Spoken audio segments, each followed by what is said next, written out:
It will be essential for us to be able to provide long-term, temporary housing for our citizens.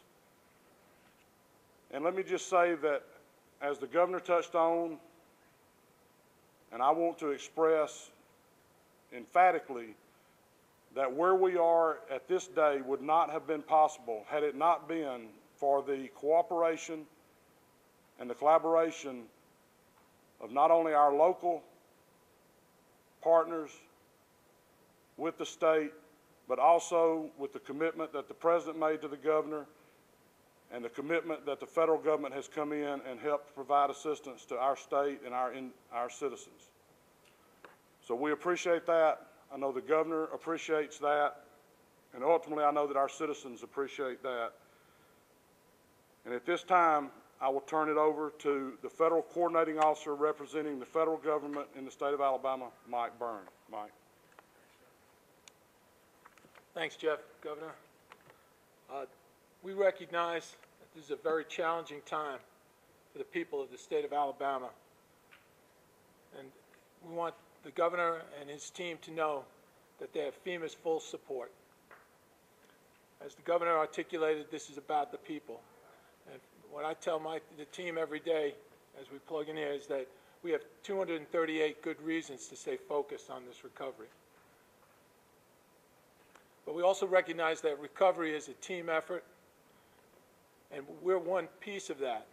And what we will do is to help bring the rest of the federal family in, to work together, to join us as we do not only this immediate recovery, but the long-term recovery. And we'll work with all the state, local governments, voluntary community, and the private sector, because we all need all of them to help work this, to come back from this devastating disaster. It will be a long road, but we are here and we are committed to see it through to the end. The governor has pointed out his concerns about the way we're communicating in our letters, and I want to assure you that we're addressing that. But I also want to say that there is opportunities, if there is anybody who's confused about the letters, to please just don't disregard them, but take them to either call us again and we'll explain it on the phone, or even more personal, which I think will work a lot better, is come to our disaster recovery centers. We have 31 of them across the impacted area, where there are state folks, FEMA folks, Red Cross folks, and we'll have one of our people who's a human being who can feel for you, can help you understand what the letter means. Some of this stuff gets very complicated. That's why the human touch I think is important to be brought to bear. Lastly, I just want to ask those who have not sought our assistance to reach out to us. And I'll just say again a number you've probably heard many times, but it's worth saying every chance we can get, because there may be somebody who needs some help that would fit one of our programs. But we ask anyone who's impacted to call 800-621-3362. Look forward to continue to work on this. We're very excited about the partnership we've built, and I'm appreciative for the clear direction that the governor's given us on how to address these issues. We will get it done. Thank you. Thank you, Mike. And thank you, Art. Do we have any questions? Yes, ma'am. Do we have any totals of the amount of damage? Do we have any idea how much damage is done in the state by the storms? Well, we have estimates, but do you want to answer it? It'll be a guess, but we can give you some. We're still at the early assessment phase. Like with any, large event, it'll change over time. So I want to tell you what we think we know right now. In terms of debris, amount of debris, as Art said, we're figuring about 10 million cubic yards of debris. And Art actually came up with a way of talking about it the other day, as if it was a football field, and we piled it all, laid it all on a football field. The pile would be a mile high. So that's the kind of the debris areas. Housing, there are numbers, and it depends on the criteria that you use. How many houses were impacted? That could be as high as 23,000. That's a number that the Red Cross, I think, is out with. But in terms of major damage and catastrophic damage, I think that, you know, we're probably closer to the 10,000 number, but we have to keep looking so that we manage our resources that we bring to solve that correctly. Any dollar figures on what that might add up to? At this time, it's premature. It's significant, though. You know, we're. 5 billion, 10 billion? It's not in that range, but it is. It's up there. It'll be one of the top. It'll certainly be one of the top financially impacted disasters in the history of the country. Governor, we hear this often when we talk about the clock ticking on 30 days. A lot of the local officials, and I think particularly here in Birmingham, are counting on it. Do you think realistically there's going to be an extension to help cover the cost? The 30 days started, the ones that I gave, the 30 days started when they start picking up the debris. When they started picking up the debris, that's when the time clock started for them. Are we going to extend that? Probably not. That's why we said we were going to give them 30 days and we expect them to get to work. That's why I did it. I did it to remove that obstacle because everyone was concerned at first about the 75-25, and I just said, go to work. We'll take care of it in the state. Now, do we have the money right now? No, we don't. But you know, we will take care of that as time goes along. We expected them to go to work, and that's what we wanted. Many parts of the state, they went to work the next day. So I doubt that we will extend that. Now, we are looking for extensions. We're asking the federal government for extensions, but this is in some parts now. If they went with the Corps, we're at 90% and 10%. If they went with the Corps, now not yet have we gotten to that on private contractors, but we're asking for that also. Now, if we reach a certain level, we will get to that. A certain level of destruction, we will get to the 90-10. But we have to get to that first. Now we're asking, and we're asking for it ahead of time. We just have not definitely received that word yet. I know that's confusing to you, but we're hoping at 90-10, and we have that already for 45 days. But now that's not the state part. We've guaranteed 100% on the state part for 30 days once they started picking up the debris. That probably will not be extended. So the situation we're facing here in Birmingham about, I'm sure you've been made aware of it, depending on local streets and a disagreement over hiring the Corps and a private contractor, is that going to put Birmingham in a bind? Well, you know, that's Birmingham needs to get to work. You know, we expect. You know, a lot of this is dependent on the locals. We can guarantee certain things as far as the state is concerned. We have removed that obstacle, but we expect them to get to work. We expect them to get along and make some decisions and go to work and get the debris removed. I know you traveled everywhere, and I know you traveled to Cordova. I think we were there following you that day. Right. The situation in Cordova where there's hesitancy to allow some of the residents to have access to the FEMA trailers, is that acceptable? Well, look, many of the things that we have to deal with, those are local issues.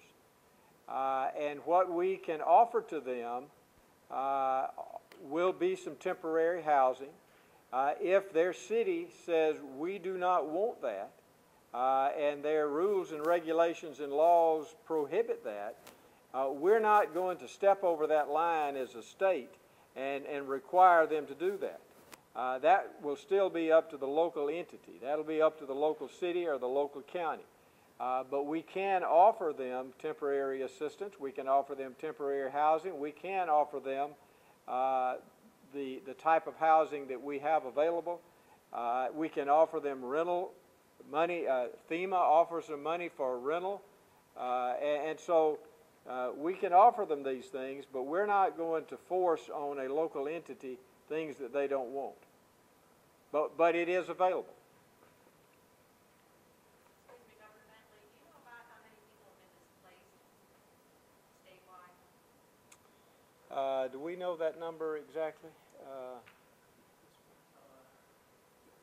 people are impacted, we can give you an estimate on that. About 65% of the states have been impacted. Yeah, 65% has been impacted. Yeah, why don't you come up and, Art, and The area that we spoke of a few minutes ago that is included in this catastrophic event, about 65% of the state's total population lives within that area. So you would have to take, the numbers of residents that were destroyed or had major damage, and what I would say is that it's a significant amount of our population that has been affected.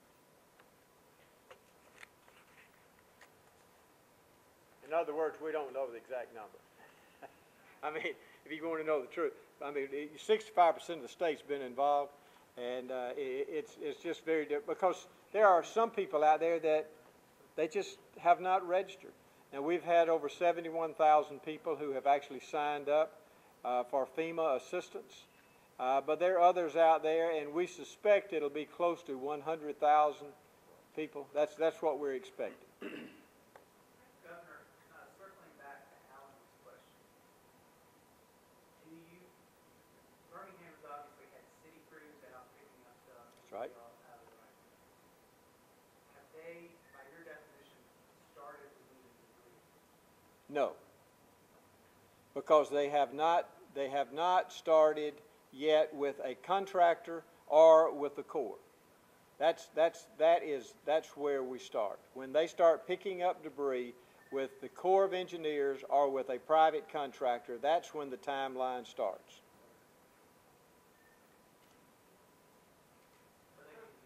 They need to get to work. I've spoken with folks who've lost everything except the shirts on their back, yet been turned down by FEMA.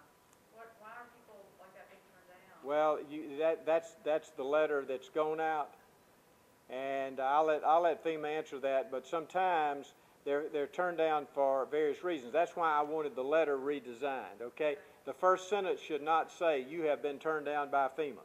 Okay, especially when you're hurting, you've lost everything. That's my disagreement. But let me tell you, Mike Byrne has been nothing but gracious, and he has taken this to the federal government, and other states have said, we do need to change this. We need to change the way that we write these letters. But they may have been turned down for various reasons. They may have insurance. Would y'all, yeah, go ahead and answer that if you want to.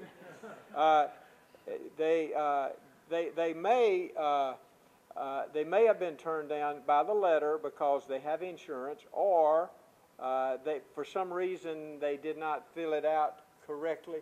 And all they need to do now, first of all, we're getting back in touch with all of those people. We're personally getting in touch with them.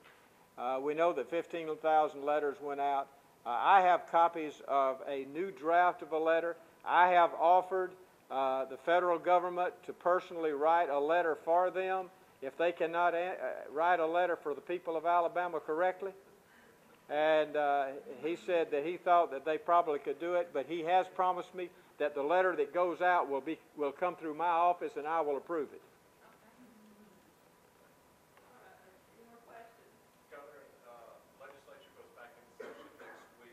Much of the leadership's already indicated they possibly want to do something, but may not have enough information to do something the rest of this session.